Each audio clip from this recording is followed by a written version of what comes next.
हो। अरे आराम से चलाओ भाई। बाप रे बाप, अचानक से ये कैसी बारिश शुरू हो गई। ऐसा लगता है कि आसमान टूटकर धरती पे गिराएगा। बारिश की वजह से तो सामने की सड़क भी दिखाई नहीं दे रही। अरे देखो सामने गड्ढा। अरे आराम से चलो ना। हाँ जी जी जी जी जी सर, बारिश जिस तेज से बढ़ रही है, गाड़ी चलाना बहुत असंभव हो गया है। पहिए फिसलने का डर है सर। सड़क के किनारे कोई दुकान पट्टी भी दिख नहीं रही है। ऐसे बीच रास्ते में फंस गए तो बड़ी मुश्किल हो सकती है। भीग कर पूरी तरह से तरबतर हो जाएंगे। सर मैंने अभी ध्यान दिया, सामने वाले मोड़ के बाद एक पुराना घर है, शायद किसी खानदानी परिवार का होगा। अच्छा तो एक काम करो, घर के सामने गाड़ी रोक कर देखो। कम से कम इस तूफान और बारिश से तो बच जाएंगे। ठंड से मेरा शरीर कांप रहा है।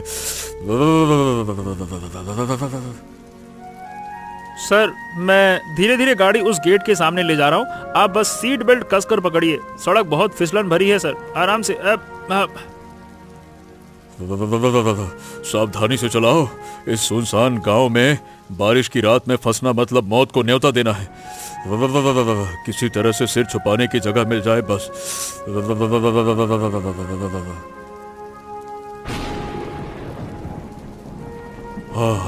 अरे छाते से कोई फायदा नहीं हो रहा। हवा इतनी तेज है कि पानी शरीर पे आ रहा है। जल्दी करो, उन्हें बुलाकर देखते हैं कोई जवाब देता है या नहीं।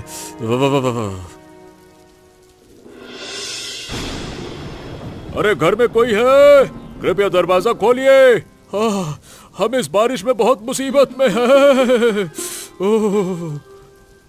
कौन इस आधी रात और बारिश में? आप लोग कौन हैं? माँ जी, हम इस रास्ते से जा रहे थे, अचानक ऐसा तूफान आया कि गाड़ी चलाना मुश्किल हो गया। क्या थोड़ी देर के लिए आश्रय मिल सकता है?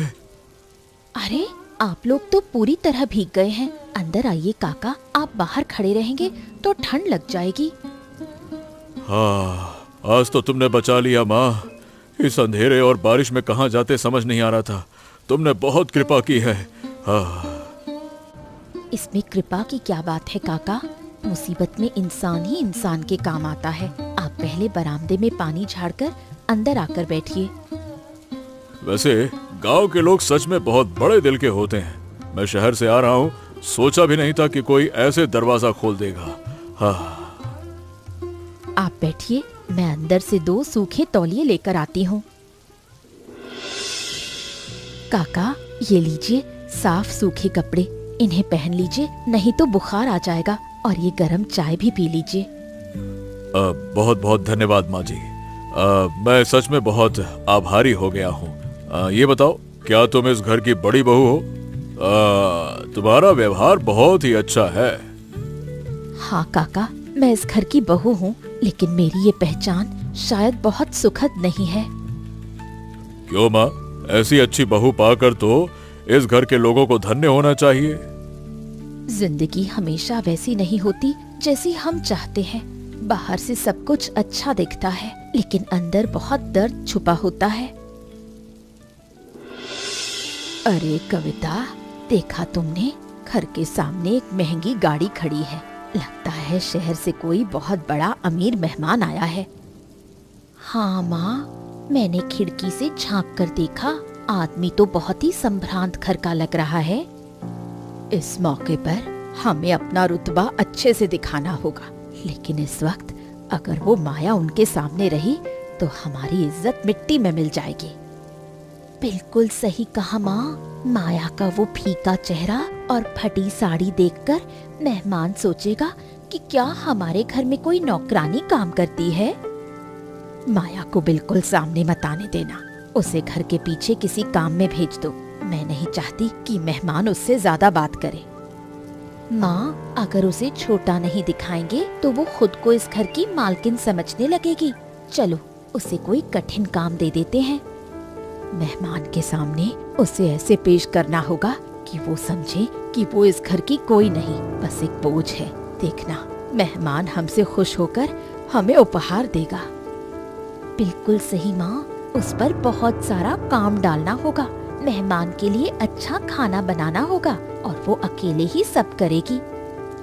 मैं सोच रही हूँ मेहमान से कहूँगी कि वो हमारे यहाँ रहने वाली कोई गरीब रिश्तेदार की लड़की है। उसे बहू के रूप में बिल्कुल नहीं बताऊंगी। शानदार आइडिया माँ, इससे हमारी इज्जत भी बच जाएगी और माया को उसकी असली जगह भी समझ में आ जाएगी। अरे आप तो काफी भीग गए लगते हैं। हमारे घर में आपको कोई तकलीफ तो नहीं हो रही? मैं माया की सास माधुरी देवी हूँ। नहीं नहीं नहीं नहीं, आपकी छोटी बहू ने मेरा बहुत ख्याल रखा है। अगर वो ना होती तो मैं आज तो मुश्किल में पड़ जाता। अरे साहब, माया की बात मत कीजिए। वो तो थोड़ी सी भोली भाली है, कोई काम ठीक से नहीं कर पाती। आप गलत कह रही हैं। मैंने तो देखा कि उसने बहुत ही कुशलता से सब व्यवस्था की है। उसका व्यवहार भी बहुत अच्छा है, बहुत अच्छा। वो तो बस देखने की बात है।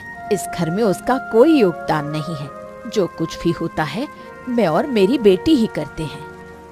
अरे भाई, मैं कहता हूँ कि आप लोग भाग्यशाली हैं, ऐसी लड़की आपके परिवार में है। भाग्य नहीं साहब, ये हमारी दया है कि हमने उसे इस घर में जगह दी है। उसके मायके की हालत अच्छी नहीं है।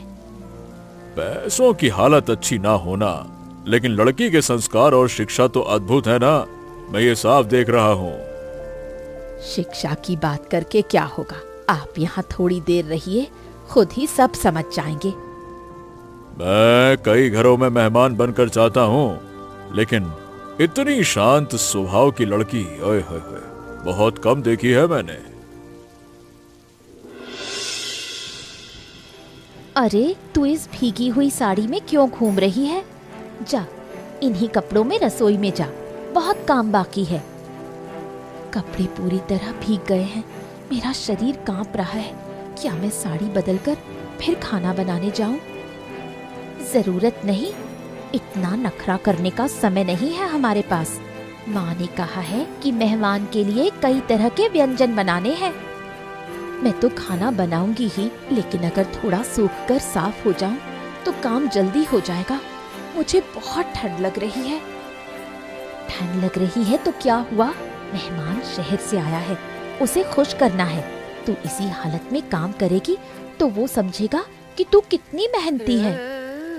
क्या तुम लोग चाहते हो कि मैं बीमार पड़ जाऊं? मैं मना तो नहीं कर रही, बस 5 मिनट का समय मांगा है। 5 मिनट मतलब बहुत समय। सुन माया, ज्यादा बातें मत कर और रसोई में जा।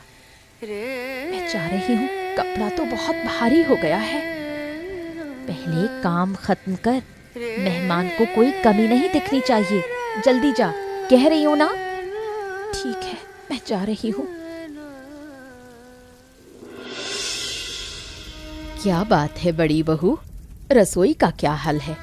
मेहमान तो काफी देर से बैठे हैं, अभी तक धुआं क्यों नहीं उठ रहा? माँ, मैं तो मसाले पीस रही हूँ, अभी अभी चूल्हा जलाया है। इतने सारे व्यंजन हैं, इसलिए एक हाथ से करने में थोड़ा समय लग रहा है। आज लेकिन सारा खाना तुम्हें अकेले ही बनाना होगा। कविता आज आराम करेगी, उसकी तबीयत ठीक नहीं है, कोई बहाना नहीं चलेगा। मैं कोशिश कर रही हूँ माँ, मांस पक चुका है, अब मछली तलना शुरू करूंगी, आप चिंता मत कीजिए। सावधान माया, नमक या मिर्च अगर थोड़ा भी कम ज्यादा हुआ तो मेहमान के सामने तुम्हें बहुत सुनना पड़ेगा। बिल्कुल नहीं छोड़ूंगी। मैं बहुत ध्यान से खाना बना रही हूँ। आप तो जानती हैं मैं किसी काम में लापरवाही नहीं करती, बस मुझे थोड़ा शांति से काम करने दीजिए। शांति तब मिलेगी जब काम खत्म होगा, जब मेहमान खाकर तारीफ करेगा, तभी शांति मिलेगी। उससे पहले सिर झुकाकर काम करो। मैं तो हमेशा सिर झुकाकर ही रहती हूँ माँ, लेकिन आज शरीर साथ नहीं दे रहा। शरीर शरीर मत करो। हमारे जमाने में हम 10 लोगों का खाना अकेले बना लेते थे। आजकल की लड़कियों के सिर्फ नखरे ज्यादा हैं। नखरा नहीं माँ, सच में शरीर कांप रहा है, लेकिन आपका हुक्म तो मानना ही होगा। मैं सब कर रही हूँ। सुनो, सब्जियां बिल्कुल बारीक काटना और मेहमान को सब कुछ गरम गरम मिलना चाहिए, बासी कुछ मत देना। जी माँ, मैं ध्यान रख रही हूँ। आप जाकर मेहमान के पास बैठिए, मैं समय पर सारा खाना मेज पर भेज दूंगी।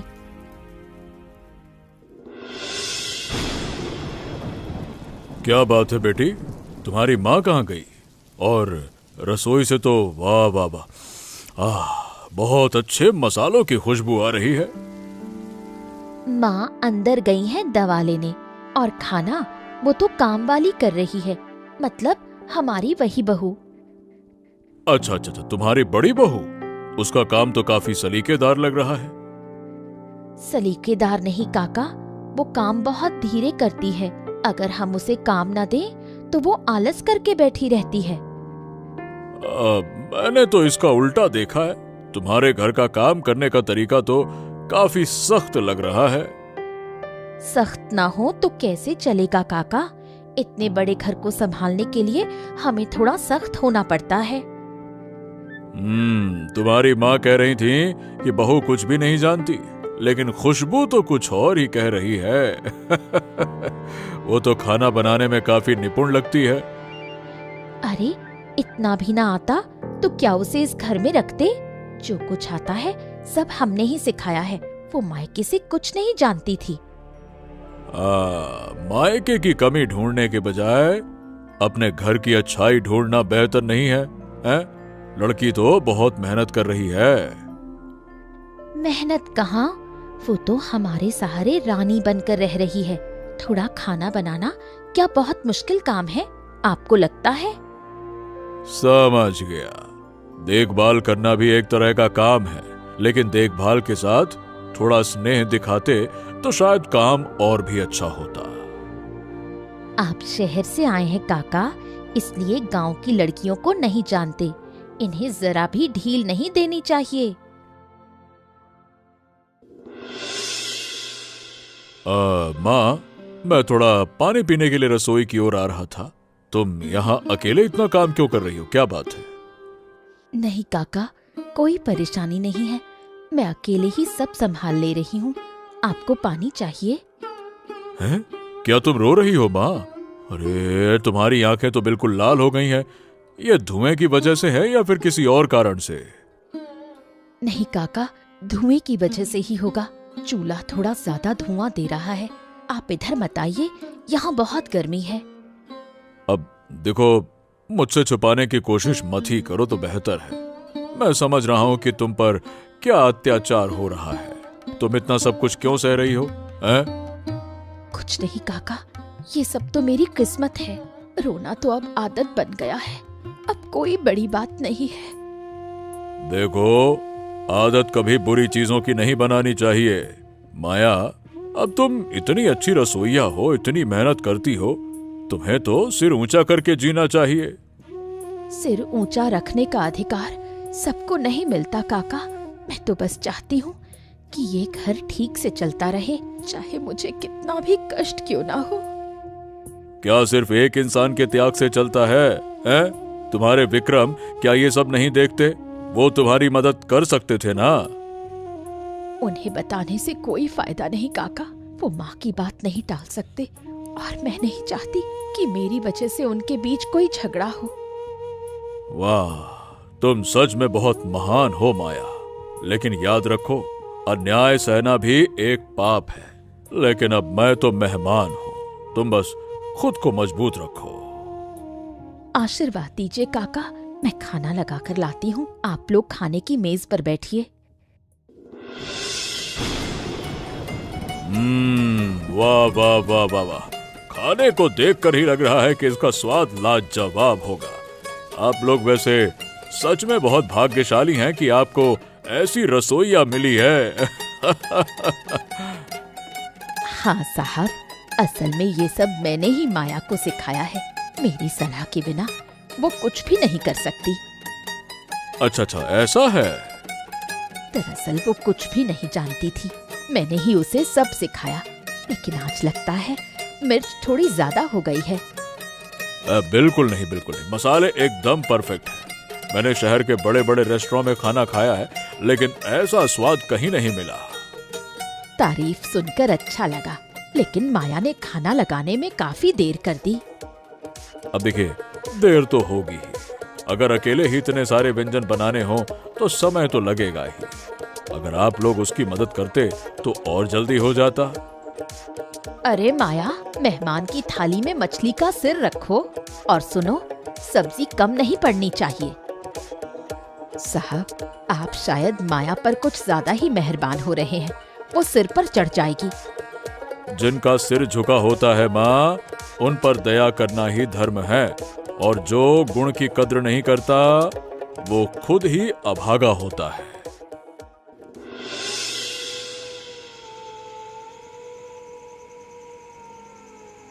क्या तुम अभी भी जाग रहे हो? आज मुझे सबके सामने बहुत अपमान सहना पड़ा। तुम हमेशा यही शिकायत करती रहती हो माया। माँ और कविता ने तुम्हें ऐसा क्या कह दिया है? तुम ना बातों को बढ़ा चढ़ाकर कहती हो। मैं बढ़ा चढ़ाकर नहीं कह रही। आज उस तूफानी रात में आए अजनबी ने भी मेरा दर्द समझा, लेकिन तुम नहीं समझ पाए। अरे वो मेहमान है, मेहमान। उसने तुम्हें 2 सांत्वना के शब्द क्या कह दिए? तुम तो आसमान छूने के सपने देख रही हो। माँ जो करती हैं हमारे भले के लिए ही करती हैं, समझती नहीं हो। गीले कपड़ों में खाना बनाना क्या मेरे भले के लिए है? सबके सामने मुझे नौकरानी की तरह दिखाना क्या मेरे भले के लिए है? मैं माँ के खिलाफ नहीं जा सकता, तुम तो जानती हो। अगर तुम आज एक बार भी विरोध करते तो मुझे इतना दुख नहीं होता। कुछ भी हो, माँ थोड़ा पुराने विचारों की तो है, इसीलिए ऐसा कहती हैं। तुम इन बातों को दिल पर मत लिया करो ना। चलो अब सो जाओ, कल सुबह बहुत काम है। काम तो हर दिन होता है, लेकिन दिल में जो घाव बन रहा है उसका इलाज क्या है? तुम मुझे इस नरक से बाहर क्यों नहीं निकालते? तुम ना सही बताऊं, जरूरत से ज्यादा सोच रही हो माया। इस बड़े घर में तुम्हें किस चीज की कमी है? खाना मिल रहा है, यही क्या कम है क्या? बताओ। मैं सिर्फ खाने की मोहताज नहीं हूँ विक्रम। इस घर में मैं सिर्फ एक सामान बनकर रह गई हूँ। अरे बस बस बस, बहुत हो गया तुम्हारा नाटक। एक तो मैं थक गया हूँ, ऊपर से तुम्हारी किच पिच किच पिच किच पिच किच पिच किच पिच दिमाग खराब करके रखा है। अरे भाई, तुम भी शांति से रहो, मुझे भी शांति से रहने दो। और तुम्हें शांति चाहिए तो उसका एक ही उपाय है, माँ की बात मान लो और ज्यादा बहस मत करो। लो, शांति बनी रहेगी।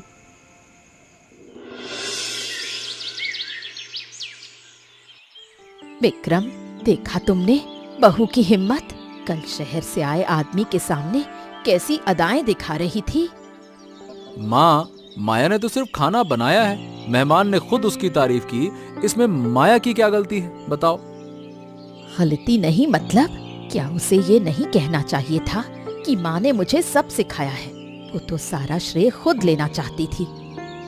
उसने ऐसा कुछ नहीं कहा, शायद आप थोड़ा गलत समझ रही हैं माँ। उसने बहुत मेहनत की है। तुम तो हमेशा उसकी तरफदारी करोगे, लेकिन याद रखो, ये लड़की एक दिन हमारे घर में आग लगा देगी। वो बहुत जिद्दी है। तो अब क्या करना चाहिए माँ? मैंने तो उसे समझाया है कि शांत रहे। समझाने से कुछ नहीं होगा। वो लड़की अब समस्या बन गई है। इसे इस घर से हटाना ही होगा, तभी हमें शांति मिलेगी। हटाना मतलब? क्या आप उसे मायके भेजने की बात कर रही हैं क्या? मायका हो या कहीं और, वो हमारी आंखों के सामने नहीं रह सकती। उसे त्याग देना ही हमारे लिए अच्छा होगा। क्या बात कर रही हो माँ? क्या ये सही होगा? लोग क्या कहेंगे कि हमने बहू को घर से निकाल दिया? क्या बात करती हो? लोगों से डरकर क्या अपनी शांति छोड़ देंगे? वो रही तो एक दिन हमारी इज्जत मिट्टी में मिला देगी। ठीक है माँ, जब आप कह रही हैं तो मैं उससे बात करूंगा। अगर वो हमारे नियम नहीं मानेगी तो उसका जाना ही बेहतर होगा। यही तो मेरा समझदार बेटा है। तुम समझ नहीं रहे कि ये लड़की कितना बड़ा खतरा बन सकती है।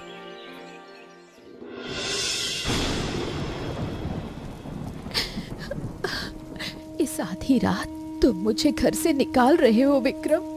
अब मैं कहाँ जाऊं? मेरे मायके में भी कोई नहीं है। देखो, मैंने तुम्हें बहुत मौके दिए हैं माया, लेकिन तुमने माँ का सम्मान करना नहीं सीखा। इस घर में तुम्हारे लिए अब कोई जगह नहीं है। मैंने माँ का सम्मान किया, लेकिन उन्होंने मुझे इंसान नहीं समझा। क्या तुम भी उनकी तरह निर्दयी हो गए हो? ज्यादा बातें मत करो माया। तुम्हारा सामान बाहर रखा हुआ है, तुम्हें इसी बारिश में जाना होगा, बस। अरे ये क्या? ये कैसा अन्याय हो रहा है? इस बारिश में, ये रात में ये लड़की को घर से निकाल रहे हो? आप लोग क्या कर रहे हो? ये कहाँ जाएगी बेचारी? क्या बात कर रहे हो तुम लोग? ओ काका, ये हमारा पारिवारिक मामला है, आप इससे बेदखल रहिए, ठीक है? आप इस घर के मेहमान हैं तो मेहमान बनकर रहिए, पिताजी ना बनिए। मैं जा रही हूँ काका, दुख तो मेरे जीवन का साथी है। अरे बेटा, तुम अकेली रात में कहाँ जाओगी? क्या तुम्हारे पास कोई सुरक्षित जगह है? मेरे पास कहीं जाने की जगह नहीं है काका। शायद सड़क किनारे कहीं सहारा लेना पड़े या मर जाना पड़े। ओहो, मरने की बात क्यों करती हो माया? तुम चलो, मेरे साथ चलो। अच्छा हुआ कि आज बारिश की वजह से मैं जा नहीं पाया, वरना तुम कहाँ जाती? आपके साथ? आप तो अजनबी हैं। मैं आपके घर जाकर बोझ नहीं बनना चाहती। मैं तुम्हें बोझ नहीं, अपनी बेटी की तरह सहारा दूंगा। चलो। क्या आप सच में मेरी मदद करेंगे काका? इस स्वार्थी दुनिया में ऐसे लोग भी होते हैं। होते हैं बेटा, मैंने तुम्हारा दुख और धैर्य दोनों देखा है।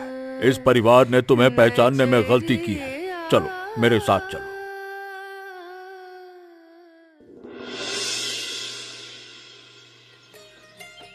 क्या बात है माया बेटा, तुम्हारी सिलाई की दुकान तो अच्छी चल रही है। शहर की बड़ी बड़ी घरों की लड़कियां तुम्हारा काम बहुत पसंद कर रही हैं। हाँ काका, ये सब आपके आशीर्वाद से है। अगर उस दिन आपने मुझे सहारा ना दिया होता तो शायद मैं रास्ते में ही मर जाती। हाँ, तुम अपनी मेहनत और प्रतिभा से आगे बढ़ी हो बेटा। मैंने तो बस तुम्हें एक सिलाई की मशीन और छोटा सा कमरा दिया था, बाकी सब तुम्हारी मेहनत है। दुख ने ही मुझे बहुत कुछ सिखाया है काका। पहले सोचती थी कि घर परिवार ही सब कुछ है, लेकिन अब समझती हूँ कि अपने पैरों पर खड़ा होना कितना जरूरी है। आज तुम्हारी दुकान में इतनी भीड़ क्यों है? कोई खास ऑर्डर मिला है क्या? हाँ काका, आगे शादी का मौसम है, इसलिए बहुत सारे कपड़ों के ऑर्डर आए हैं। मैंने 3 लड़कियों को काम भी दिया है। वाह, अब तुम एक सफल उद्यमी बन गई हो। जो लड़की कभी रसोई के कोने में रोती थी, आज वही कई लोगों का सहारा बन रही है। बहुत अच्छे, बहुत अच्छे। मैं नहीं चाहती कि कोई लड़की मेरी तरह हार माने। काम ही इंसान की पहचान है काका, और यही मेरे जीवन की शांति है। तुम्हारी आंखों में अब आत्मविश्वास दिखता है बेटा। जिन्होंने मुझे ठुकराया था, एक दिन वो समझेंगे कि मैं वास्तव में क्या थी। उन्हें माफ कर देना बेटा, क्योंकि दिल में नफरत रखने से शांति नहीं मिलती। तुम बस अपने काम पर ध्यान दो, मन लगाकर काम करो। मैं उन्हें याद नहीं रखती काका, लेकिन उस बारिश वाली रात की याद मुझे हमेशा याद दिलाती है कि मैं कितनी मुश्किलों से यहाँ तक पहुंची हूँ।